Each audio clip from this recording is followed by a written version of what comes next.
إعادة اعتبار قصيدة المثل المغربية متوهجة. ورغم أهمية هذا الموضوع وثرائه لا بد من الإشارة إلى الصعوبة التي اعترضتني والتي قد تعترض الباحث في الشعر المغربي الحديث، اعتبارا من أن هذا الشعر لم يؤرخ له بعد، على الرغم من المساحة التي يغطيها تراكمه النوعي والكمي، إذ أن الأعمال المقاربة لهذا المنحى لا تتجاوز أصابع اليد، ولم تعن باقتفاء آثار خطوات التطور والنمو للقصيدة المغربية بغية القبض على أهم محطة بنائها، والذي استغرق أزيد من 40 سنة، بل كان هاجسها الأول والأخير هو شرعنة منهجها المقاربة.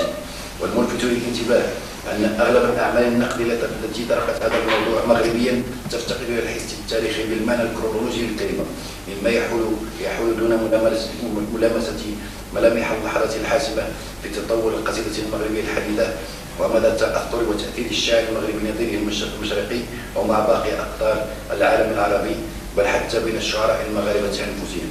ومن ثم كان من الأمر العسير تمثل قصيدة المطرب المغرب طيلة السنوات التي قطعتها امتدادا مغربيا، بما يعني ذلك من تفاعل بين النصوص الشعرية المغربية، وبعبارة أخرى أن نعثر على ظلال شعراء مغاربة اختاروا هذا النمط من الكتابة الشعرية منذ الثمانينات، سيما وأن هذه القصيدة لم تكن لتثير نقاشا ساخنا لدى المهتمين بها على عكس أقطار أخرى لبنان مصر وسوريا. كما أن الحيز الزمني الضيق الذي استغرق هذا البحث لم يكن يسعفني بقدر ما أجد شهيدا أو بعيدا في أعماقه، أجدني محاصرا جدا. وفي الأخير لا بد أن أشير إلى أن المنهج الذي اعتمدته في البحث هذا والذي يراوح بين التاريخ والتحرير، فكانت مناسبة أن أطرح أسئلة عريضة ظلت مفتوحة حتى إشعار آخر. وشكرا. شكرا للطالب عبد الله عفوي على هذا العرض المركز والشامل، والذي حاول فيه ملامسة موضوعين من حيث المتن ومن حيث المنهج. وأعطي الكلمة مباشرة للأخ الأعز الدكتور محمد بن ليقول كلمة في الموضوع باعتباره مشرفا على هذا العمل الجاد. شكرا السيد الرئيس السيد محمد القاسمي. وفي البداية لا يسعني إلا أن أتقدم بالشكر الخالص وبتقديري للأستاذين العزيزين الدكتور محمد القاسمي والدكتور الشاعر محمد الشقاني الحسني، وأعتبر الطالب الباحث محظوظا بوقوعه بين يدي هذه الموضوعات، ولا شك سيستفيد كثيرا وسيضيف لمعلوماته الشيء الكثير. طبعا هذا الموضوع الذي هو قصيدة النصر في صورتها العربية وأثر ذلك على الشعر المغربي هو موضوع طريف وأثير بقدر ما يغري بالقراءة والبحث. لا شك أنه يضع أيضا أمام الباحث المواكب لهذه التجربة مجموعة من التساؤلات التي لسوء الحظ لم تجد جوابا مقنعا لحد الآن لأسباب معينة سنحاول ذكرها.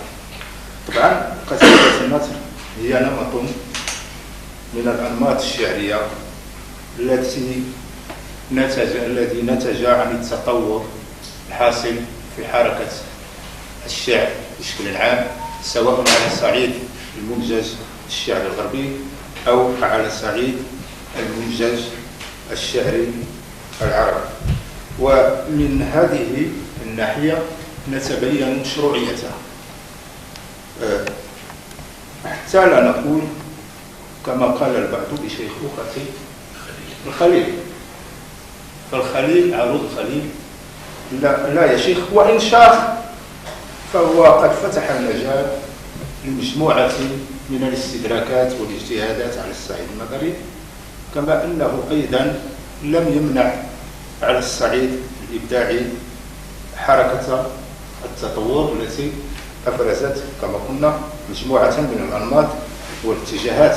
أقول هذا الكلام لماذا؟ لأن هذه الحركة أو هذه السيرورة الشعرية عبر تاريخ الشعر هي في أساسها حركة إيقاعية، كما قال ميشونيك وقد أوردت ذلك.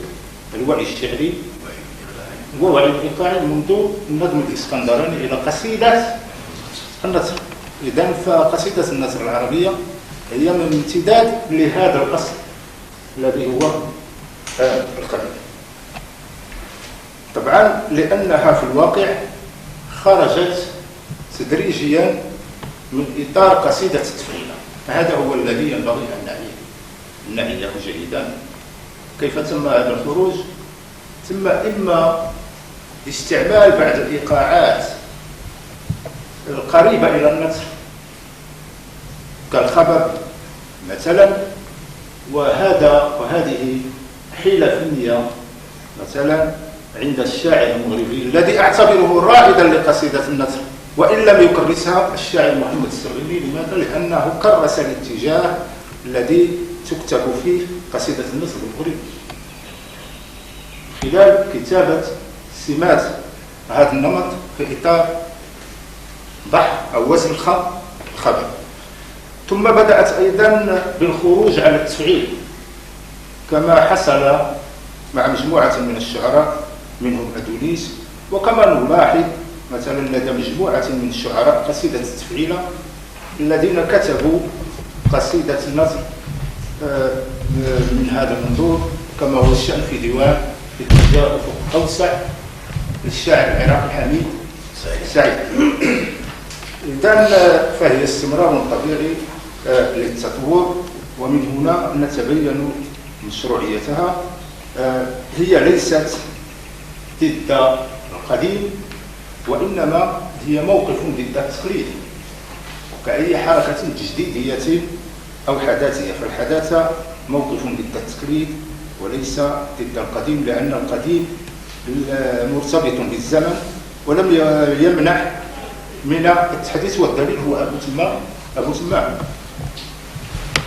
طبعا المشكل بالنسبة لقصيدة النثر هو توسيع دائرة الشعرية حتى تشمل النثر أيضا، والنماذج قد حصلت أيضا في تاريخ الإبداع العربي.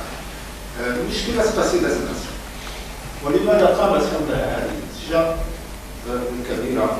هذه الإشكالية أولا تتعلق بالمصطلح، لأن المصطلح يضمر بعض المفارقة كونها قصيدة ونثر، ولكن حتى ترجمة المصطلح أيضا ربما زادت من تعميق هذه المفارقة. وهنا أنا أميل إلى الرأي القائل بأن الترجمة الحقيقية هي القصيدة بالنثر هو الأصل وليست قصيدة النثر. ربما الترجمة ستزيد شيئا من هذا الالتباس. الشيء الآخر الذي وضع هذا النمط ضمن هذه الإشكالية هو غلبة التنظير، لأن لحد الآن في الواقع الدراسات التي أنجزت حولها هي دراسات نظرية قلما تعتني بالتطبيق. ولكي نحسم الأمر الموضوع ينبغي أن نكون مقنعين بماذا؟ بالقيام بدراسات تطبيقية حتى نستطيع أن نبين خصائص أو خصوصية هذا النمط.